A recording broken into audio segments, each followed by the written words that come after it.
Mga kapatid, mapayapa at mapagpalang pagbati po sa inyong lahat, saan man po kayo naroon. Ang mabuting balita po na ating pagsasaluhan ay hango po sa Ebanghelyo ni San Juan, Kabanata 10, talata 7 hanggang 16. Si Jesus ang mabuting pastol. Kaya't muling sinabi ni Jesus, "Tandaan ninyo, ako ang pintuang dinaraanan ng mga tupa. Ang mga nauna sa akin ay mga magnanakaw at mga tulisan. Ngunit hindi sila pinakikinggan ng mga tupa. Ako ang pintuan. Ang sino mang pumapasok sa pamamagitan ko'y maliligtas. Papasok siya, lalabas at makakatagpo ng pastulan. Kaya lamang pupunta rito ang magnanakaw ay upang magnakaw, pumatay at magwasak. Naparito ako upang ang mga tupay magkaroon ng buhay, isang buhay na ganap at kasiyasiya. Ako ang mabuting pastol. Iniaalay ng mabuting pastol ang kanyang buhay para sa mga tupa. Ang upahan ay tumatakas kapag nakitang dumarating ang asong gubat. Iniiwan niya ang mga tupa, palibhas ay hindi siya pastol at hindi kanya mga tupa. Kaya't sinisila ng asong gubat ang mga ito at pinangangalat. Tumatakas palibhas ay upahan lamang at walang malasakit sa mga tupa. Ako ang mabuting pastol. Kung paanong nakikilala ko ng Ama at siya'y nakikilala ko, gayon din naman, nakikilala ko ang aking mga tupa at ako namay nakikilala nila.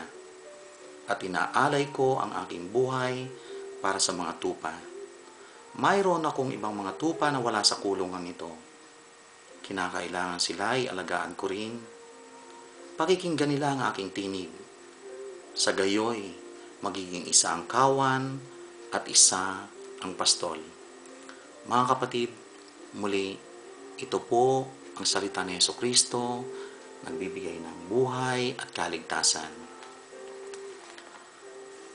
Muli mga kapatid, taos-pusong pasasalamat sa ating pong may kapal sa patuloy niyang pagkakaloob sa atin ng mga pagkakataon upang ang mga mensahe niya o ang mga pagkain makalangit ay patuloy nating tamasahin.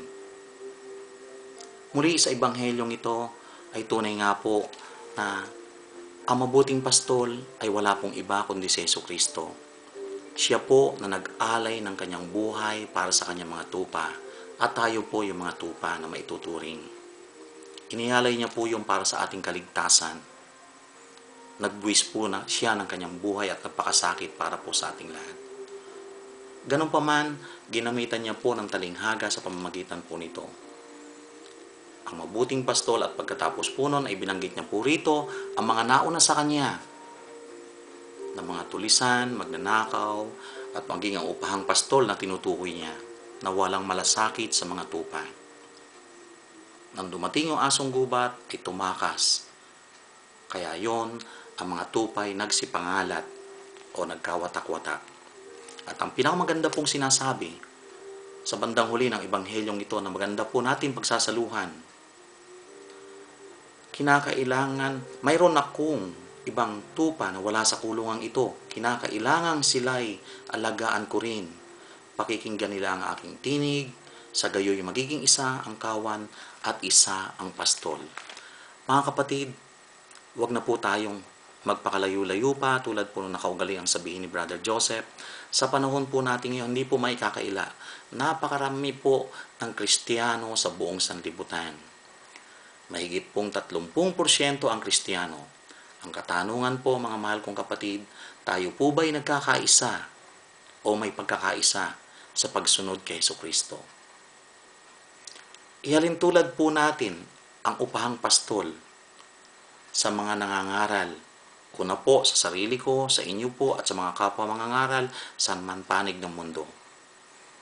Yung po bang mga kawan na nasasakupan ng mga pastol o nating mga ngaral ay itinuturo po ba natin yung mga aral na ibinigay sa atin ng ating mabuting pastol at siyang huwara natin na si Jesucristo? Ginagawa po ba natin yung mga tagubili niya sa atin?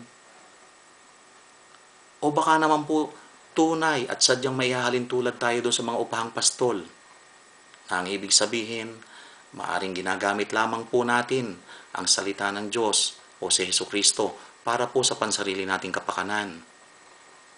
Para lamang po sa sarili nating samahan, simbahan, at para sa pansariling kapakanan, kagaya na nabanggit natin sa panimula, at magtamasa sa kayamanan ng sanlibutan. Mga kapatid, sa Ebanghelyong ito ay tunay nga po. Patuloy pong nananawagan sa atin si Jesucristo sa mga panahong ito. Dahil kagaya po ng sabi niya, sa mga binigay niyang palatandaan, hindi pa dyan, at ipalalaganap ang mabuting balita sa buong sanlibutan sa kadarating ng wakas.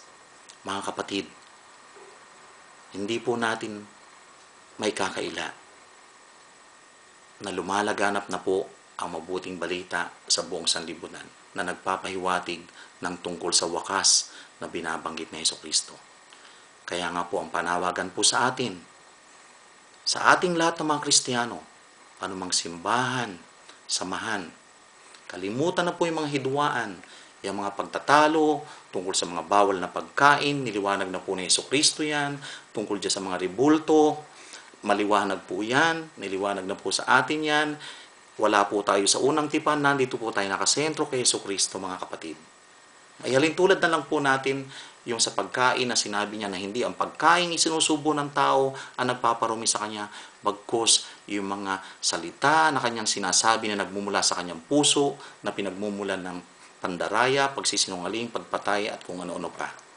At tungkol naman po sa ribulto, napakasimple po yan na hindi po natin dapat pagtalunan.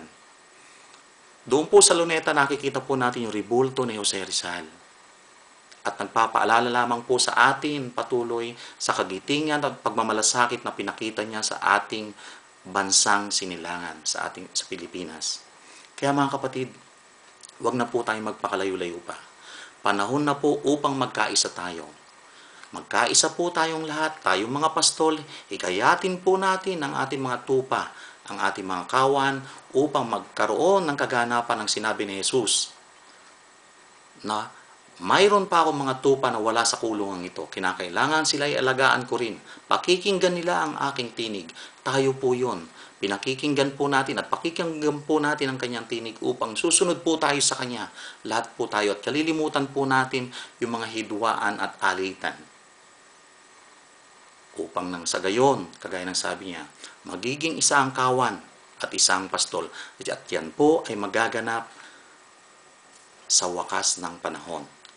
Sa 30% mahigit ng Kristiyano sa buong mundo, na halos kalahati, kapag tayo pong lahat mga kapatid ay nagkaisa, tunay nga po na magliliwanag ang sanlibutan at mahihikayat natin maging ang ibang relihiyon upang sila man ay maging Kristiyano ring tulad natin.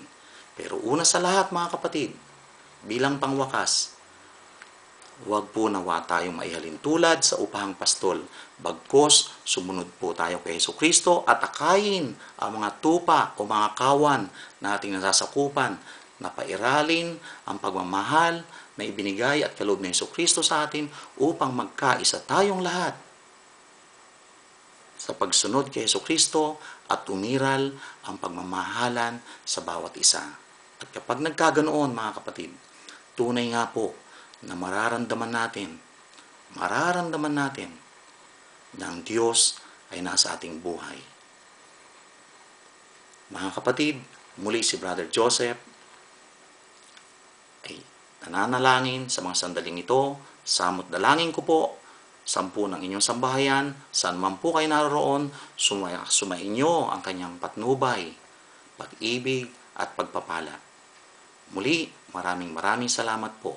Maraming salamat sa patnubay na kaloob ni Jesucristo at higit sa lahat kay Jesucristo.